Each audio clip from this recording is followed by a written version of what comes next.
Part 1.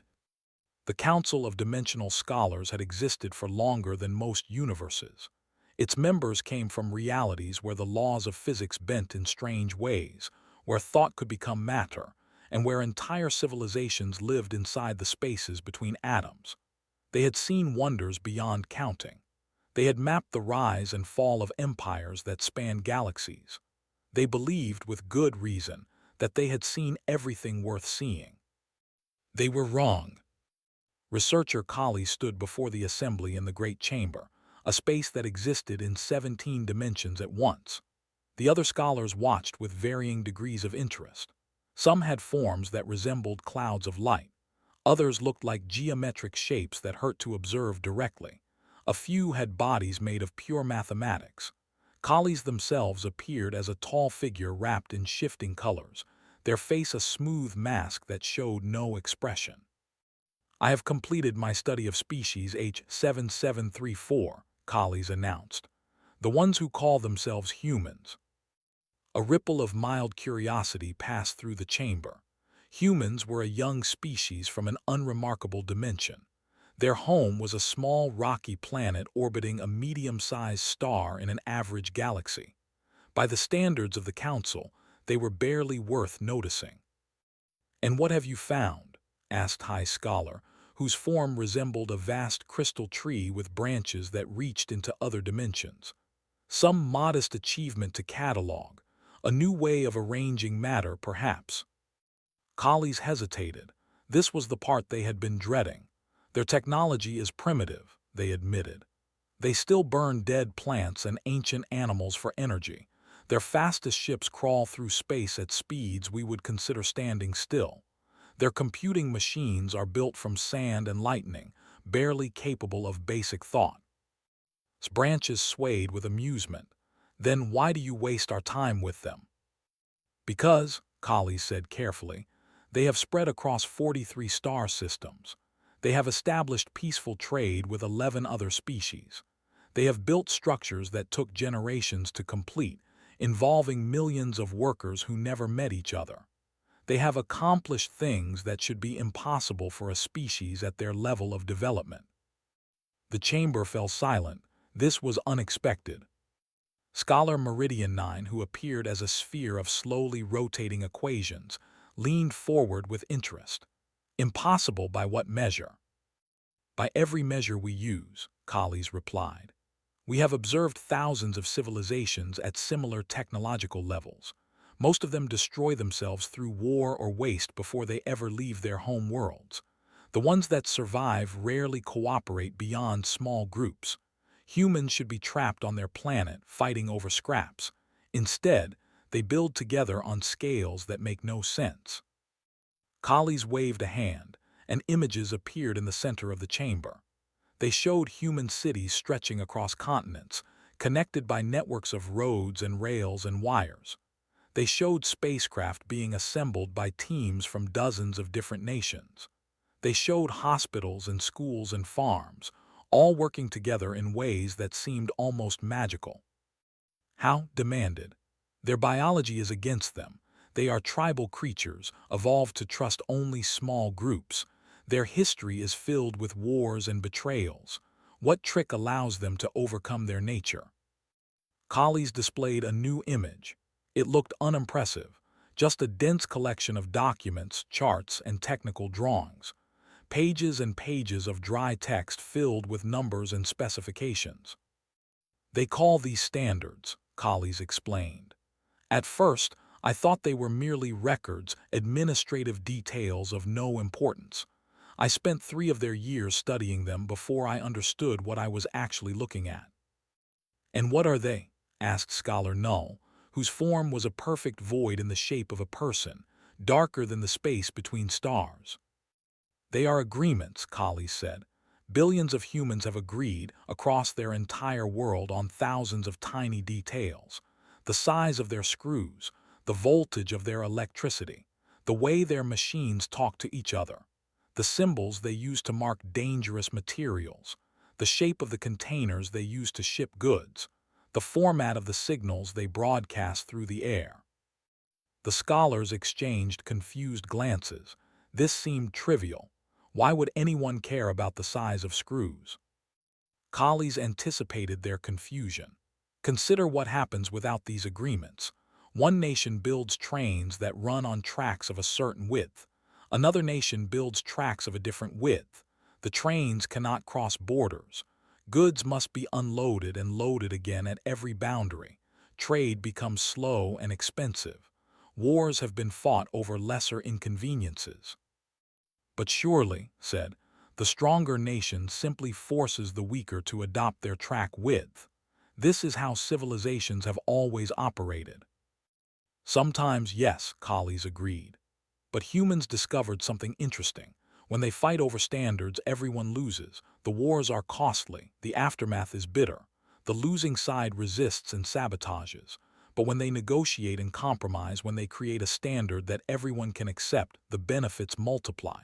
Suddenly, every train can go everywhere. Every factory can sell to every customer. Every worker can use every tool. Collies showed more images. A human plugging a device into a wall socket in a foreign country. A ship unloading containers that fit perfectly onto waiting trucks. A message traveling from one computer to another on opposite sides of the world, arriving in less than a heartbeat. They have standardized everything, Collies continued. The air pressure in their aircraft cabins, the temperature scales they use to measure fever, the way their doctors name diseases, the protocols their emergency services use to communicate, the specifications for the concrete in their buildings, the frequencies their phones use to connect, everything. Scholar Meridian Nine's equation spun faster, a sign of intense thought. But how do they agree? Our records show thousands of human factions, each with their own interests. Corporations competing for profit, nations competing for power. How do they set aside their conflicts long enough to cooperate on these details? That is the remarkable part, Collies said. They do not set aside their conflicts. They fight bitterly over every standard. Each faction tries to make their version the official one.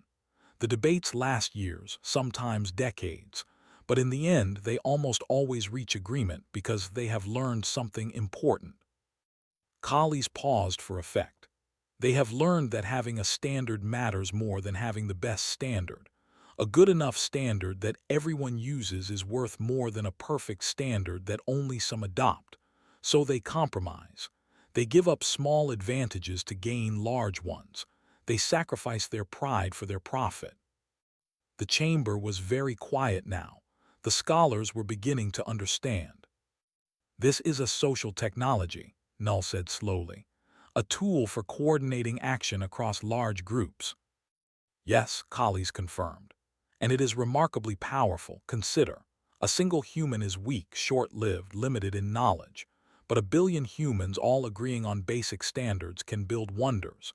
They can construct machines too complex for any individual to understand. They can maintain systems that span their entire planet. They can pass knowledge from generation to generation, each building on what came before because they all use the same formats, the same units, the same protocols. Crystal branches trembled with something that might have been unease. We have none of this, they said. The Council includes 10,000 civilizations, each with our own methods. We share knowledge, but the translation is always difficult. We cooperate, but the coordination is always imperfect. Yes, Collies said quietly. That is why I brought this to the Assembly. Humans are primitive.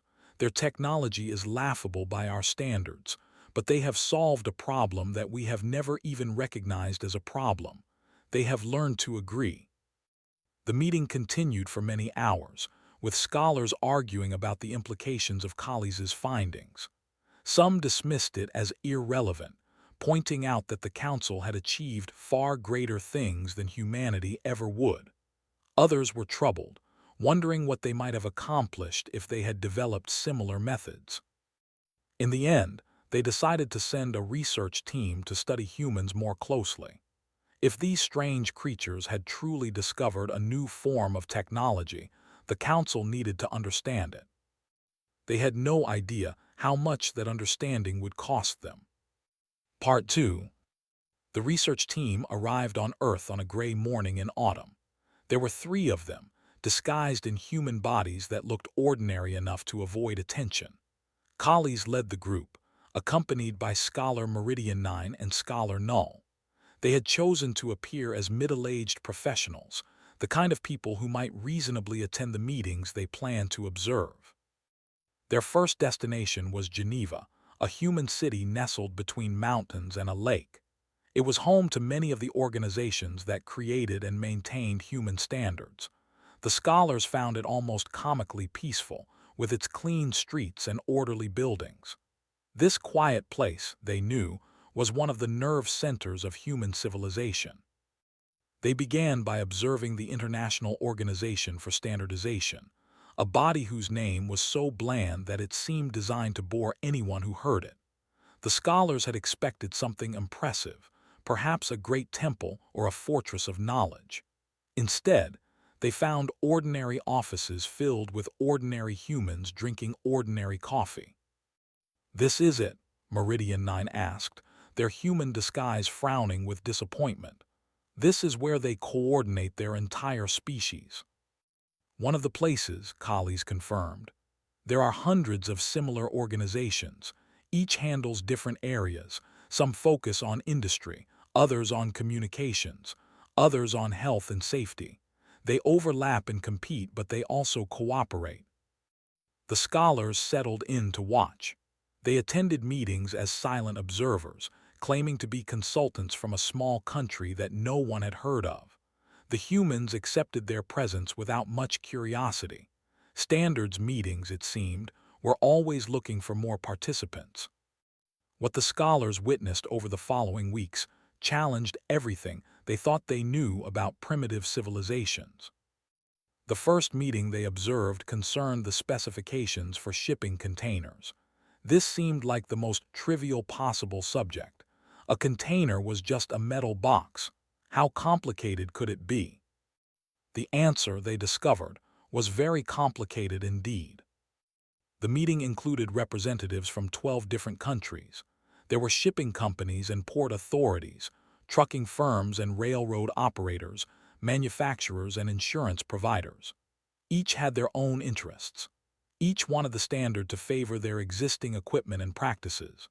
The arguments were technical and tedious, filled with discussions of corner castings and twist locks, of stacking weights and door mechanisms.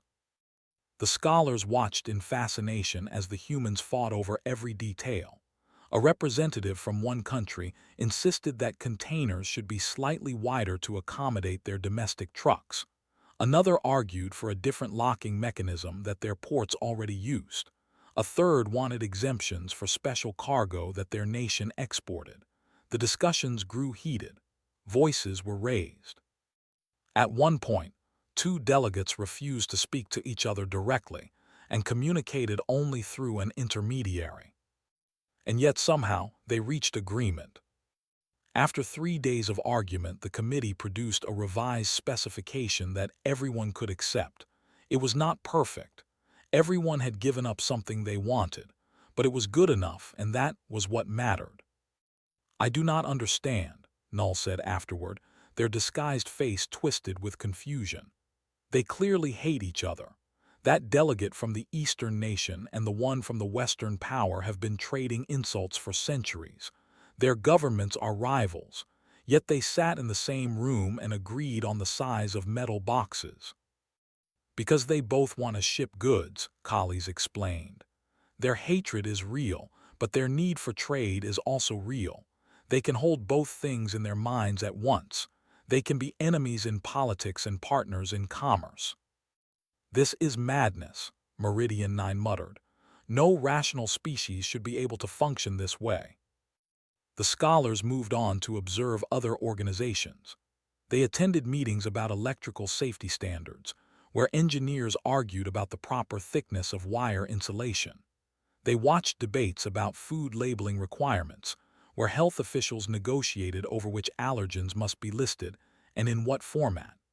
They sat through sessions on internet protocols, where technical experts discussed the arcane details of how data packets should be routed across networks.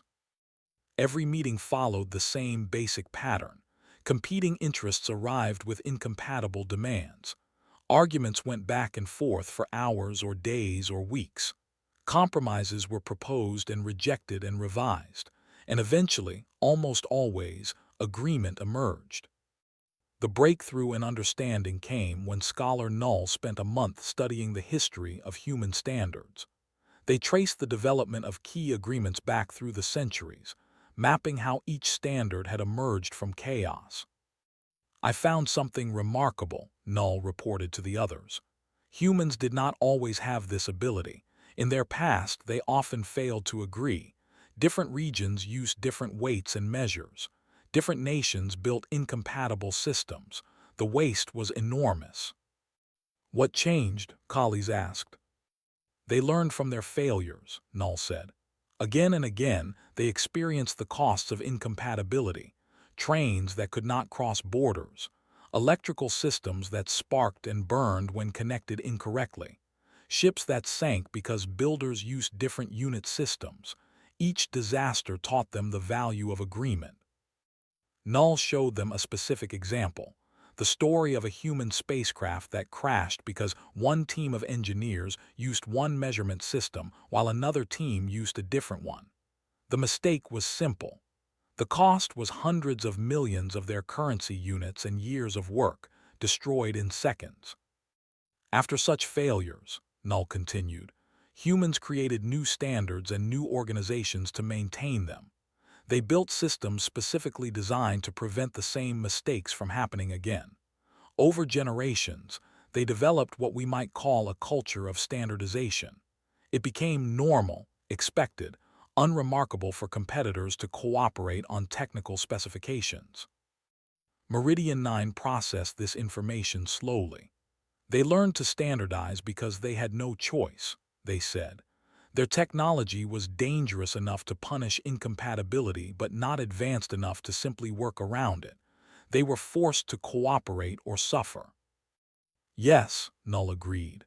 "But the interesting part is what came next. Once they developed the habit of standardization, they applied it everywhere, not just to prevent disasters but to enable growth. They standardized things that had never caused problems, simply because standardization made everything work better." The scholars spent another month tracing the effects of human standards through their civilization. What they found was remarkable. Every major human achievement, they realized, rested on a foundation of agreements. The network of machines that humans call the Internet was only possible because thousands of engineers had agreed on how computers should communicate. The global trade system that moved goods across the planet was only possible because shipping containers and ports and trucks all followed common specifications. The medical systems that kept humans healthy were only possible because doctors everywhere used the same names for diseases and the same formats for records. "It is a multiplier," Collies finally said. "Every standard they create makes every other standard more valuable. The more things work together, the more things can be built on top of them. It is a cascade of cooperation." Meridian 9's human disguise sat very still for a long moment. Then they spoke the words that would eventually reshape the council itself. "We have nothing like this," they said. "The council has existed for longer than humanity has been a species, and we have never developed systematic standardization. We share knowledge, but each civilization uses its own formats. We cooperate, but each project requires custom translation. We have built wonders, but we have built them inefficiently, duplicating effort, losing information, struggling to coordinate." "Why?" Null asked. "Why did we never develop this?" The answer, when it came, was humbling. The scholars of the council were too advanced. Their technology was so powerful that incompatibility rarely caused visible problems. If two systems could not communicate directly, they could build a translation layer. If two formats did not match, they could create a converter. The costs were hidden, distributed, easy to ignore. Humans had no such luxury. Their limitations forced them to confront inefficiency directly. Their weakness became their strength. The research team had come to Earth expecting to study a primitive curiosity. Instead, they had discovered a profound gap in their own civilization, a blind spot that had existed for eons. The question now was what to do about it. Part 3. The research team returned to the council with their findings, and the response was exactly what colleagues had feared. Most of the scholars did not want to hear it.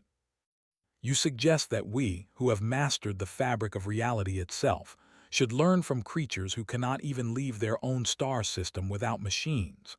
High Scholar's crystal form pulsed with cold light. This is absurd. I suggest that we have overlooked something important, Collies replied calmly. The humans have solved a problem we did not know we had. Their solution is primitive, yes, but it works, and we have nothing comparable. The debate lasted for what humans would have called several months. The council was not used to this kind of discussion. Technical matters were usually handled by individual civilizations according to their own methods. The idea that they should all agree on common approaches seemed strange, almost offensive to some. Scholar Meridian 9 presented data showing the inefficiencies in council operations. Every time knowledge was shared between civilizations, it had to be translated and reformatted. Errors crept in. Details were lost. Efforts were duplicated because researchers in one civilization did not know what researchers in another had already discovered. We could be accomplishing far more, Meridian 9 argued. Our individual achievements are impressive, but our collective efforts are held back by friction. We work against ourselves without realizing it. Scholar Null added a more pointed observation. We have studied 10,000 civilizations, they said. Many of them developed standardization independently. Many of them used it to achieve great things, and we have ignored this pattern because we thought ourselves above it. Some scholars were convinced. Others remained skeptical. A few were openly hostile to the idea. The council had always been a loose association, a gathering of equals who cooperated when convenient and went their own ways when not. The proposal to create common standards felt like a threat to that independence. The deadlock might have continued indefinitely, if not for an accident.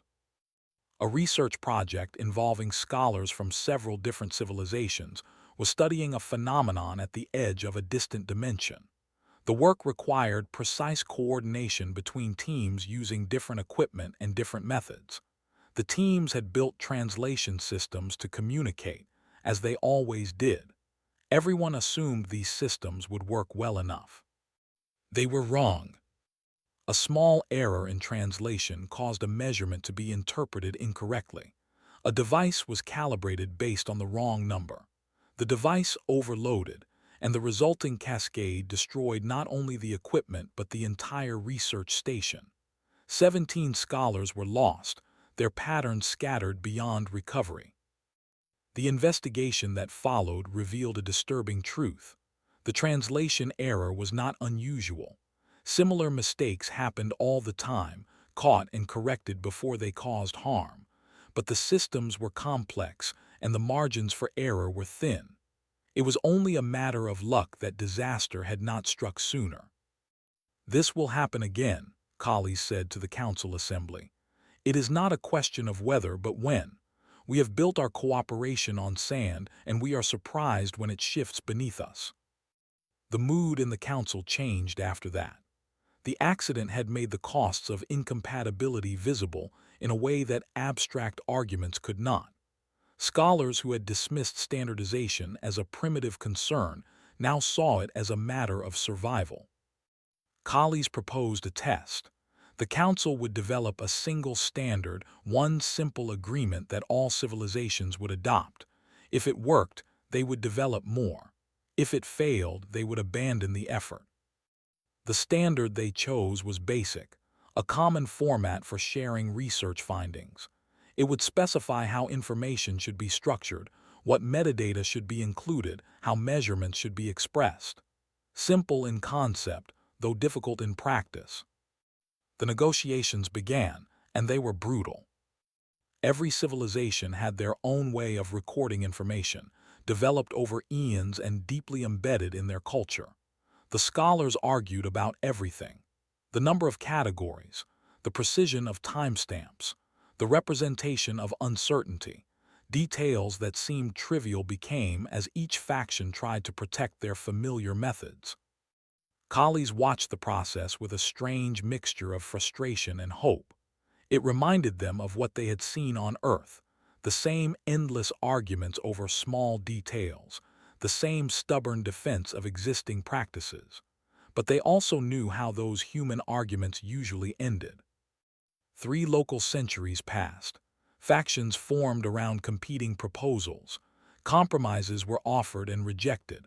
At times, it seemed certain that the effort would fail and the council would return to its old ways. But slowly, painfully, agreement emerged. The final standard was not perfect. Everyone had given up something they wanted.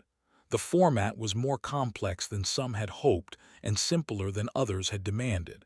It included compromises that satisfied no one completely, but it was acceptable to everyone, and that was what mattered. When the standard was formally adopted, the change was immediate. Research findings that had previously been locked within individual civilizations became accessible to all. Scholars who had never communicated before found common ground. Projects that would have taken centuries to coordinate began moving forward in decades. The benefits over time. Once the research format was established, it became easier to create other standards: a common protocol for communication between dimensions, shared specifications for equipment interfaces, agreed-upon procedures for joint projects. Each new standard made the next one easier. Within a single generation, the Council's research output had tripled. Problems that had seemed unsolvable yielded to coordinated effort. Civilizations that had worked in isolation for eons began true collaboration. And in the records of the Council, the entry for species age 7734 was quietly updated. They were no longer classified as a primitive curiosity. They were now listed as the standardization origin species, the civilization whose example had shown the Council what it was missing. Collies visited Earth one more time, many human years after their original research. They walked through the cities and watched the humans going about their lives. These creatures still burned ancient fuels for energy. They still crawled between stars at pitiful speeds. Their individual were heartbreakingly brief. But they had given the Council something priceless. Collies observed a human plugging a device into a wall socket. Such a simple action, such an ordinary moment. And yet behind it lay centuries of negotiation and compromise, a vast, invisible infrastructure of agreement that made modern human life possible. The Council had existed for longer than humanity's entire universe. Its members commanded powers that humans could not begin to imagine. They had conquered challenges that would have destroyed lesser civilizations 1,000 times over. But they had never learned to agree on the size of a plug. Now they were learning. Slowly, imperfectly, with all the arguing and frustration that had marked human standards development, but learning nonetheless. Collies smiled behind their disguise and walked on through the human city. Around them, billions of people went about their lives, most of them never thinking about the standards that made everything work. They did not know that beings from other dimensions had studied their agreements and found wisdom there. They did not know that their boring committees and tedious specifications had changed the course of civilizations older than their stars. They were just humans doing what humans had learned to do, working together, finding common ground, agreeing on the small things so they could accomplish the big ones. It was not magic. It was not technology in the traditional sense. It was something simpler and more profound. It was cooperation, scaled up and made reliable. It was the most human thing in the universe. And it had changed everything.